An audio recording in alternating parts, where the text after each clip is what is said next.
Rachel Hawley. I guess we really didn't meet until, was it in New York? Yes. That was the first time we met. That's the first time I said no and he didn't listen. Well, I don't know. There's just something about Rachel, and I'm always very reluctant when ministries spring up, and particularly when they are geared toward the Amish. In our 20 years, we've seen many of them come and many of them go, and not always in the best of terms.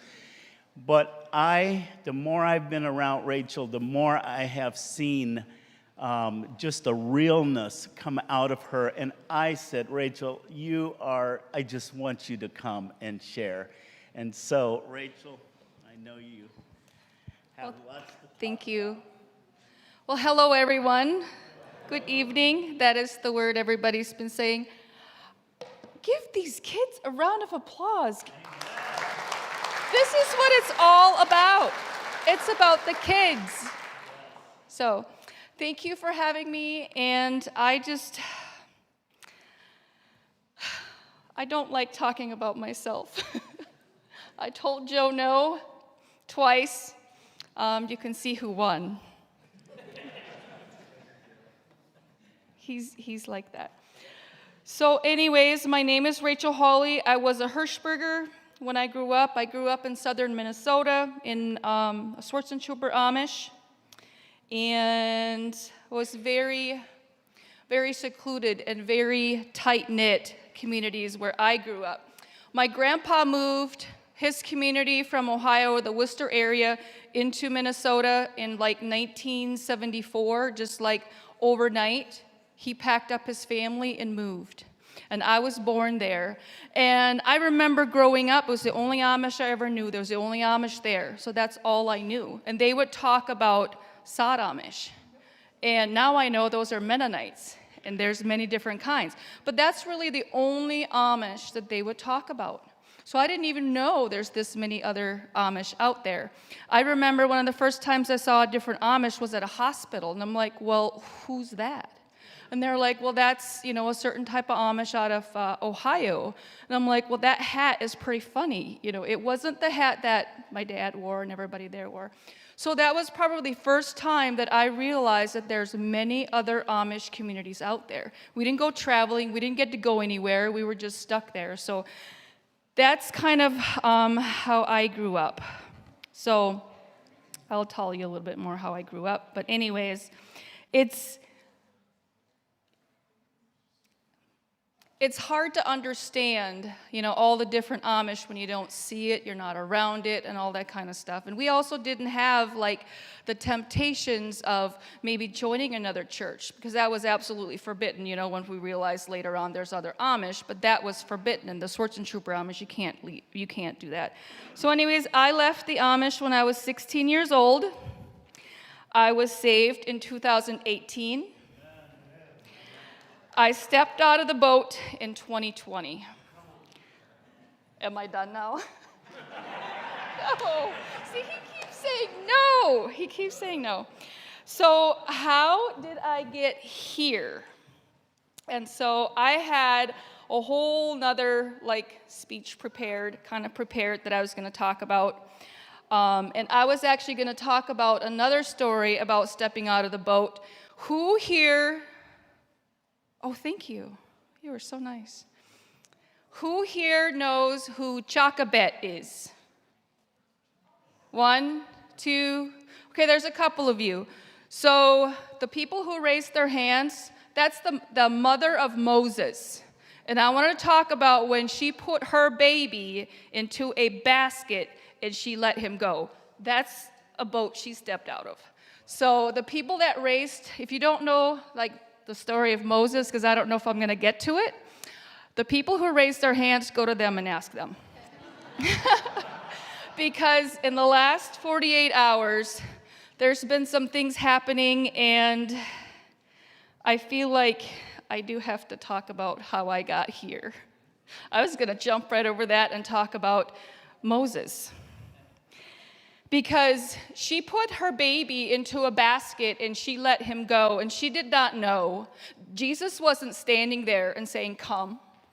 She did it. She didn't know that he's going to part the sea.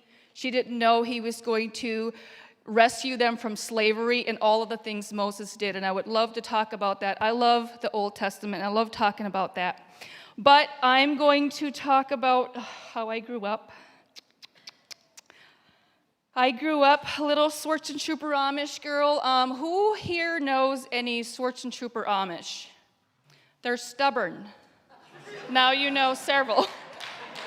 We're stubborn, and it's just, I don't know. It's part of our history, I guess. Now I'm stubborn for Jesus. Thank you, Jesus. Thank you, Jesus. I was abused when I was very young by my uncles. I lived very, very scared because I learned to stay away from them. And I had to come up with strategies to do that, but I also lived a very, very scared life. I was very, very scared. And living when you're a child and you're scared, your body goes into a flight mode. And I learned later on with all the health issues I have, if I have time, I will talk about that. But it's not good. It's not good to live that life. So if you know any children out there who are being abused and scared, please do something. Do something. Not doing anything is no longer acceptable. So through that, I was a sick child. I always got the flu first. There was 5 of us in the family. I was the second one in line. And I always said that I got the flu first, and then I also got it again at the end. I was just always sick. The doctors could never figure out, what's going on. So in my early teens, I was once again attacked and abused by neighbors, men in the community.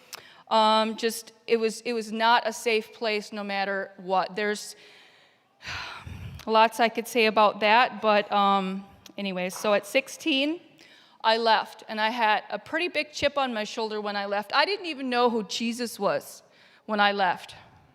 I was 16 years old. I didn't know who Jesus was because they spoke all their sermons in the language I didn't understand. I knew where church was going to be the next Sunday. That's about it.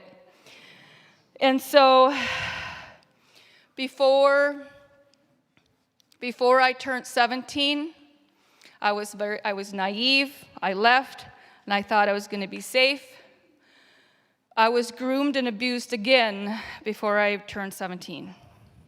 And that's another thing that I work with children, because they need to know all the predators that are out there. They need to know their scams and how they talk and what they want from you. It's not good. So we need to educate. And so I'll talk about these posters and stuff in a little bit, but I know if I would have known about this when I was a little girl, that my life could have been very, very different. Because after I was groomed and abused again, when I left, I thought I had left all of that behind me, and I realized I'm safe nowhere. There's nowhere I'm safe. And then I became, I lived however I wanted, and I just tried to fit in. So I tried to fit in, and when you're living a life and trying to fit in, that's why I just love listening to these children over here.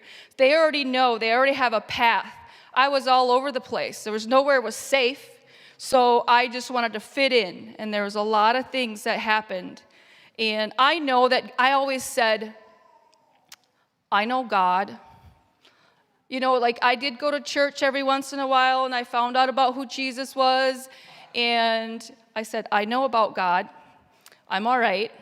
I don't need to do all these, because people would, come to me and try to talk to me. It's because a chip on my shoulder and all the stuff they forced into me, I wasn't listening to them. I just wasn't having it. Okay. So in 2015, my life changed dramatically. My dad got sick and he passed away. And after that, I got sick. Well, I had gone to doctors many, many times up until that point. There was something wrong with me. I knew there was, but I could never find it. 2015, after he passed away, things just kind of crashed and I got really sick. They diagnosed me with an autoimmune disease called neurosarcoidosis. Don't try to say it, it's okay. And then in 2018, I got saved. Because through being sick and stuff, I prayed, I would pray, and here's the thing. I wasn't saved yet, but I prayed. I'm in the hospital, and they gave me a medication that gave me 3 strokes and killed my bones. I was in a wheelchair. There was a time I couldn't talk. I was a mess. And so I prayed. I prayed to Jesus, and I know he saved me, and I know he was there. You know, like he protected me, you know, in ways that I can't even explain, even before I was saved. And so there's things that I would, you know, pray for, and it came true. But the Bible, the verse, I heard a sermon on this, and this is when I was saved. And it is in Mark chapter 4, verse 11 and 12. And Jesus was sitting with his disciples, to those who were around him, and he said, "To you has been given the secret of the kingdom of God. But those on the outside, everything is in parables, so they might indeed see but not perceive. They might indeed hear but not understand, lest they should turn and be forgiven." And that stopped me. I was driving when I heard that. And I bawled my eyes out. And I was just like, Jesus is giving us a secret. When somebody says, "Hey, I have a secret," don't we all want to know what that is? Everybody wants to know what that is. And Jesus says it's a secret. Doesn't everybody want to know what that is? And I'm like, why had nobody ever said that to me? And he is saying, you will not understand me until you come to me to be forgiven. And I was like, really? That's all I have to do to like understand the Bible? Because I tried to read it and it was gibberish. No, not gibberish, but you know what I mean? If you don't understand it, it is kind of gibberish. So when I read that and I came to, and I just that's when I had my Jesus moment. I guess that was the second one I had, but that's when I was saved, because after that I could understand what I was reading. It made sense, and it just, that's my verse. Everybody has a verse. That's mine. So I get saved, and then in 2020, and I was still pretty sick, you know, I was still healing and all that kind of stuff. I mean, going from a wheelchair, bones dying, all that stuff. Jesus was there, and he had his hand on me the whole time. I know he did, and I got better and better. And in 2020, a little 12-year-old girl in Missouri got pregnant by one of her 4 brothers. And it took me about a week before I could even talk about that. I mean, I was just angry. I was frustrated. I was confused, because I'm like, how does this happen? She's 12. And I had nowhere else to look but to God. I'm like, God, like, what happened? Like, why? And I'm just like, obviously, we are supposed to open our eyes. And I did, and I said, God, I'm listening. And I think that's when I stepped out of the boat. I'm like, no more living for me. These kids are being so abused. And so God put me on a path. And I feel like I have been leaping, not just walking, not scurrying, leaping from one thing to the next. Because it started with, I made this poster. I looked at all kinds of posters because I wanted to educate the children, because I realized that these 4 boys, they also didn't have any education. We have to educate all of them, not just the girls. We have to just across the board educate them. So I started looking at posters online, and I'm like, let's just print one out. Let's just go educate these kids. But then I realized very quickly that the posters online, the stuff that I could have printed out, they were like little boys and girls with like a bathing suit on, and it said, "Don't touch the bathing suit," or you're like underneath the bathing suit. And I'm like, little Amish kids don't wear bathing suits. It's not going to make sense to them. So I just started from scratch, and this is what we came up with. And I had some help, and I really wanted to make it very, very simple so the little Amish kids could actually understand it when they read it. Because they don't speak the language, they don't speak English. They start speaking English when they go to school. So that's like first grade language. I have people like reading this and going, "I don't understand it." And I'm like, yeah, it's not for you. It's for little children. Get over it. So, yeah, we have opposition, angry people all the time, trust me. So it went from there to, I felt like now I have the poster. Now we're going to educate the children. If they do come forward, the local authorities aren't even close to being ready for this. So I went on a journey. The enemy stopped me many times, but you know what? He did not win. We made a educational video for the local officials to educate them, because when they come forward, they need to know what to do. You know, because they've been falling through the cracks, and they've been, you know, letting their family or family members or neighbors or whatever interpret for them, and they lie. Sorry. But I don't want to say too much about that part, because they do what they're taught to do. So who do you blame, you know? And we need to just change things. We have Pennsylvania Dutch interpreters now, because we're like, okay, you can't have family members interpret for you, or the neighbor or the bishop, then we have to do something. So we got Pennsylvania Dutch interpreters. We have a hotline. All of the people answering the phone on the hotline speak Dutch. So when the people call in, anybody calls in, they can understand them and talk to them. We now have safe houses, and this is kind of new. And we decided there's a 19-year-old boy that committed suicide because he was told that if he left, he would go to hell. And so I decided very quickly that we need to make safe houses that they can stay Amish in if they want to. If they're being abused and they need to get out, we'll just take them however. They don't have to cut their hair. They don't have to change their clothes. Nothing like that. So that is what this poster is like. These are on the back, by the way, and I want you guys to grab them and take them home and put them in your... put them in the grocery stores or wherever the Amish go shopping so they can see it.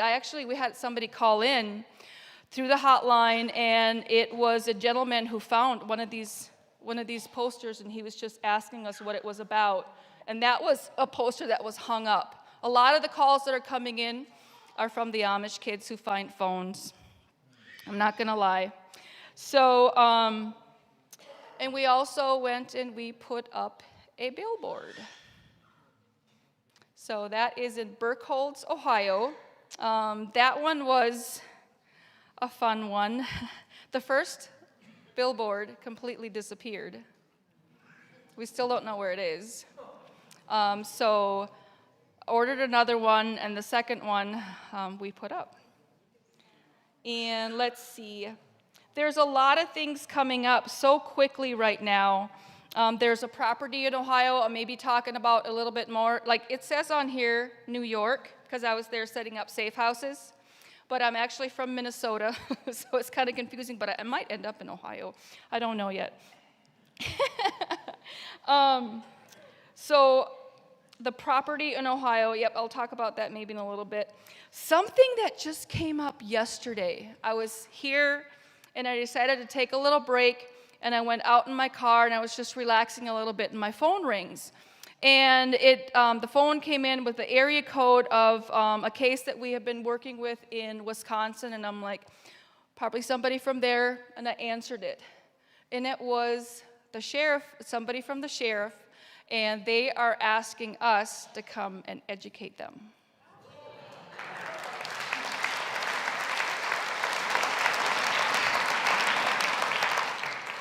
So, I think we're going to do that. We made the video, but the video is, you can sit and watch it, but they want us to actually come there and do a presentation and like talk about all the different things, because when that case came about and I was talking to them, I would tell them, it's a possibility that he will confess.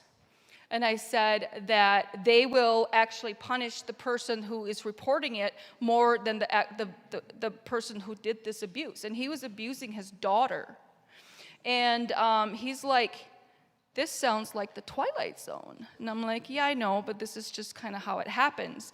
And then after they went out and talked to him, and he did confess, and they put him in jail, he called me back, and he's like, yeah, what you said all came true.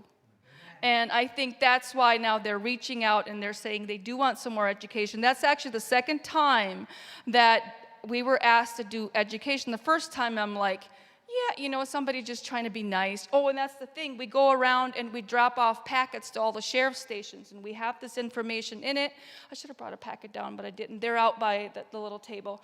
If anybody wants a packet to take to your county, please let me know, because I'll give you a packet. And it has this stuff in it. And I talk to them about this. I'm like, if you ask a little Amish child, if they have been abused, they're going to say no, because they don't know what it means.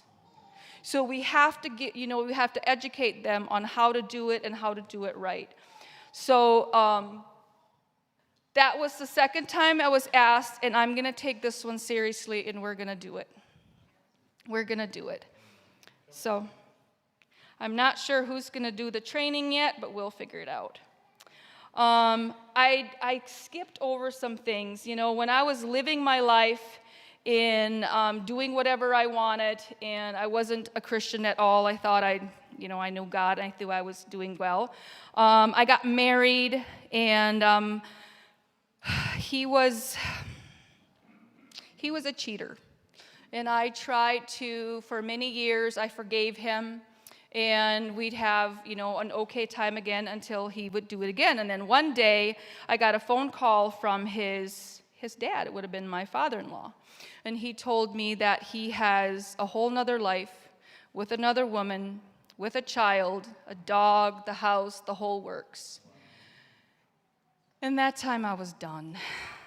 I was done. My name is Hawley. A lot of people wonder about that, and that is that little story right there.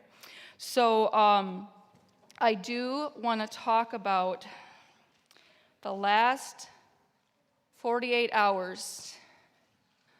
There has been a storm. There has been a storm. There are a lot of naysayers, a lot of people who do not like what we do, and they come up against us. And I had to kind of fill in a little bit. I filled him in a little bit. Right now, there's a storm going through, and my team that I have answering the phones, they're on the front lines.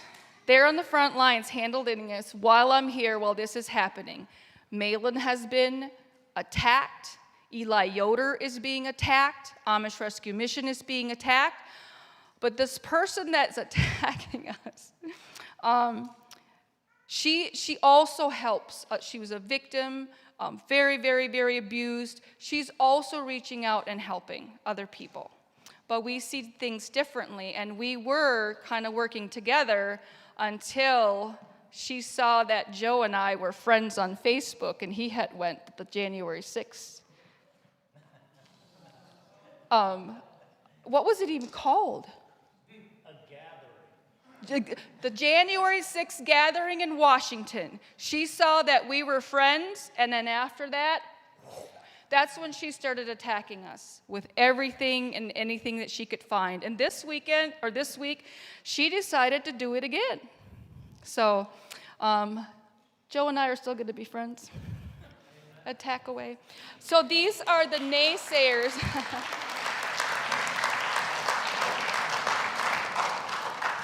We call them the naysayers. There's many, many of them. Because if you don't go along with them, they try to shut you up. And also, we have tried to help people. People have reached out to us, and they have lied just so that we would help them. People have reached out and said, I'm being abused. And when we really start digging and really get down, they're just unhappy. They got themselves in a situation, and now they don't like it. I can go into details about some of those situations. They're quite silly sometimes, but our mission is to help the children who are being abused right now. They're being abused right now today. There's so many that are, abused last year, 5 years ago, 10 years ago, 20 years ago. There's hundreds and hundreds of them.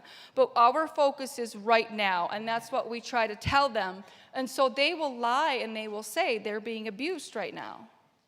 And I have spent days and countless hours trying to help some of these people who have reached out.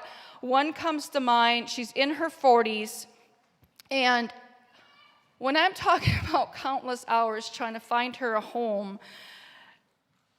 I would find one and then I would basically connect them to, because at that age, you want to connect them to, they don't really need me anymore. This is somebody who reached out to us, said they want to help. How about you see if it's a good fit? That's too far away. All right, then I'll find another one. Find another one. That's also in a different county that I don't want. And then they don't let me smoke in the house. And there's just all of these things. And then they go out, and now they say that we don't rescue people, we lie, all that kind of stuff. Because I found her 6 different places, and none of them were good enough.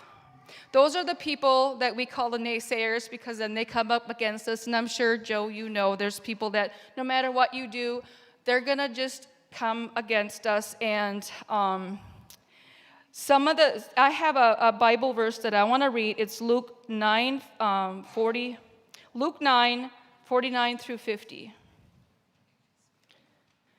And it says, and this is, I'm talking about the people that we work with that we just can't see eye to eye on. And this verse always comes to mind. John answered, Master, we saw someone casting out demons in your name, and we tried to stop him, but he does not follow us. And Jesus said to him, do not stop him, for the one who is not against us is for us. And so we don't always have to see eye to eye on things. We don't always have to agree. I see people bigger and just,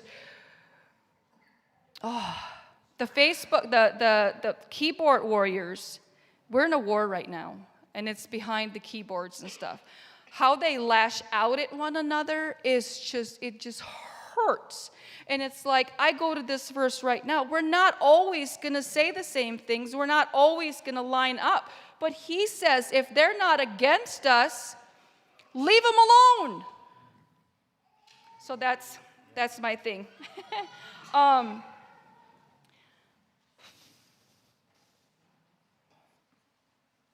Oh yeah, people always want to sue us.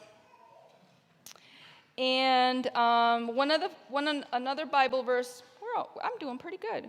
Another Bible verse that I want to bring out is John 13. Let's find that one. Yeah. Okay. One more thing. We are commanded to keep every thought captive. Every thought. Not the ones we want, not the ones we think we should. And when he says captive, that means we are in control of it. We decide its destiny. If it's not from God, crush it. That's it.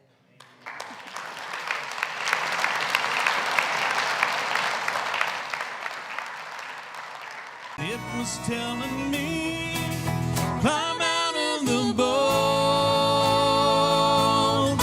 take a walk on the waves, some places you'll never go, till you step out on faith. Don't fear the wind or the rain, Jesus called you, now go. Others might think you're insane. Just climb out of the boat.